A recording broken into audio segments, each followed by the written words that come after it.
எல்லாருக்கும் வணக்கம். எஸ்கே பைக்ஸில் இருந்து குமார். இன்றைக்கி நம்மளுடைய ஒர்க் ஷாப்பில் வந்து பார்த்திங்கன்னா ஒரு வண்டியில் வந்து பார்த்திங்கன்னா ப்ராப்ளம் ஆகி நம்மக்கிட்ட வந்திருக்கு. அது என்ன வண்டி அப்படின்னு கேட்டிங்கன்னா ஹீரோவில் வந்து பார்த்திங்கன்னா டூயட்.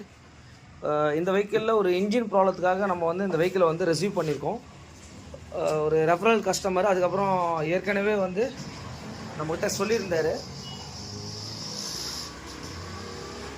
இப்போ வந்து பார்த்தீங்கன்னா இந்த இன்ஜினில் என்ன ப்ராப்ளம் வந்திருக்கு அப்படின்னு கேட்டிங்கன்னா, இந்த வண்டி வந்து ஆல்ரெடி வந்து இன்ஜின் ஒர்க்கை ஒரு 6 மந்த்துக்கு முன்னாடி இந்த வண்டியில் இன்ஜின் ஒர்க்கை பண்ணியிருக்காரு அந்த கஸ்டமரு. பண்ணிவிட்டு திரும்பியும் வந்து பார்த்திங்கன்னா ஒரு 6 மாதம் கூட வெஹிக்கிள் ரன் ஆகலை. மறுபடியும் வந்து இந்த வண்டிக்கு வந்து பார்த்திங்கன்னா என்ன ப்ராப்ளம் அப்படின்னு கேட்டிங்கன்னா, கஸ்டமரு அந்த இன்ஜின் ரிப்பேர் பண்ணி ஒரு அமௌண்ட்டு வந்து செலவு பண்ணியிருக்காரு.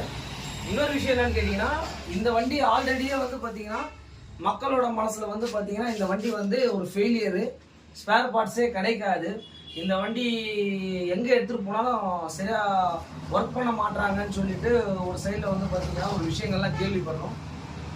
ஆனால் உண்மையிலேயே என்னுடைய ஹீரோ டூயிட்லலாம் வந்து பார்த்தீங்கன்னா என்கிட்ட ஒரு 4-5 கஸ்டமர் இருக்காங்க, ஒரு ரெகுலர் கஸ்டமர்ஸு. அவங்களாம் இந்த வண்டியை பற்றி ரொம்ப ஒரு பெருமையாக பேசுவாங்க. வண்டினா இதாங்க வண்டி ரொம்ப சூப்பராக இருக்குங்க, ரொம்ப அருமையான. ஏன்னா அந்த அளவுக்கு ஒரு 70,000 1 lakh கிலோமீட்டர் ஓடுற அளவுக்கு என்கிட்டயே வந்து கஸ்டமர்ஸ் இருக்காங்க. அது மூலியமாகவும் இந்த வண்டியை நம்ம ரிசீவ் பண்ணியிருக்கோம். இன்ஜினுக்கு ஒரு வாட்டி தான் செலவு பண்ணுவாங்க. அந்த ஒரு வாட்டி செலவு பண்ணும்போது ரொம்ப ஒரு ப்ராப்பராக பண்ணுங்க. ஏன்னா திரும்ப செலவு பண்ணும்போது மனசுக்குள்ள ஒரு சங்கடம் வருது, பிரச்சனைகள் வருது, இந்த வண்டி வேஸ்ட்டு அப்படின்ற மாதிரி. இந்த வண்டிக்கு இல்லை, எந்த வண்டியாக இருந்தாலும் சரி. இப்போது இந்த வண்டியில் ஒரு சின்ன கம்ப்ளைண்ட்னால இந்த வெஹிக்கிள் வந்து இன்ஜின் வந்து கீஸ் ஆகிடுது. ஆல்ரெடி இன்ஜின் பண்ணியிருக்காங்க. அது என்னன்றதை உங்களுக்கு தெளிவாக எக்ஸ்பிளைன் பண்ணுறீங்க. இங்கே பார்த்துக்கலாம். இது வந்து பார்த்தீங்கன்னா உங்களுக்கு ரேக்கர் சொல்லுவாங்க. இது வண்டியில் வந்து ரொம்ப ஒரு மெயினான ஒரு பார்ட் இன்ஜின் உள்ள. இங்கே பாருங்கள், இந்த ரேக்கரு உங்களுக்கு நல்லாவே தெரியும்னு நினைக்கிறேன். இங்கே பாருங்கள், இந்த பேரிங்கே உடைஞ்சிருக்கு, நீடில் பேரிங் மாதிரி வரும். இங்கே பாருங்கள், இது சுத்தமாக ரன் ஆகலை. இங்கே பாருங்கள், இது எப்படி சுற்றுதுங்களா? இது வந்து பார்த்தீங்கன்னா சுத்தமாகவே வந்து பார்த்தீங்கன்னா ரன் ஆகலை.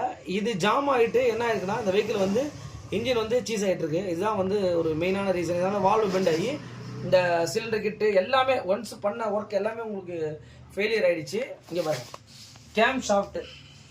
இப்போ வந்து பார்த்தீங்கன்னா நம்ம கேம் ஷாஃப்ட்டை மாற்றுறோம். இது வண்டியிலேருந்து கழட்டின ரேக்கரு. இந்த பழசுக்கும் புதுசுக்கும் வித்தியாசம் காட்டுறோம் பாருங்கள்.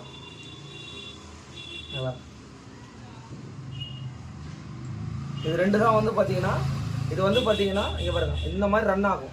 எப்படி இருக்கு பாருங்கள். இது சுத்தமாக உங்களுக்கு இதுலேருந்தே வெளியே வந்துட்டு இருக்குது. கிளியராக பார்த்தீங்கன்னாலே தெரியும் உங்களுக்கு. இங்கே பாருங்கள், உடஞ்சிட்டு. அதனால் ஒரு இன்ஜின் பண்ணும்போது இந்த கேம் ஷாஃப்ட் ரேக்கர் வந்து நீங்கள் கண்டிப்பாக மாற்றுங்க. ஏன்னா வெஹிக்கிள் ஆல்ரெடி ஈவனாக தான் தெரியும் உங்களுக்கு. ஒரு இன்ஜின் பண்ணும்போது இது ஒரு 2000 ரூபாய் எக்ஸ்ட்ரா ஆகும் உங்களுக்கு. ஆனாலும் அந்த விஷயங்கள் வந்து நம்மளுக்கு வண்டி நீட்டாகிடும். இந்த கேம் ஷாஃப்ட் ரேக்கர் அதில் வர பின்னு கூட இங்கே பாருங்கள், இதெல்லாம் கிடைக்கவே கிடைக்காது.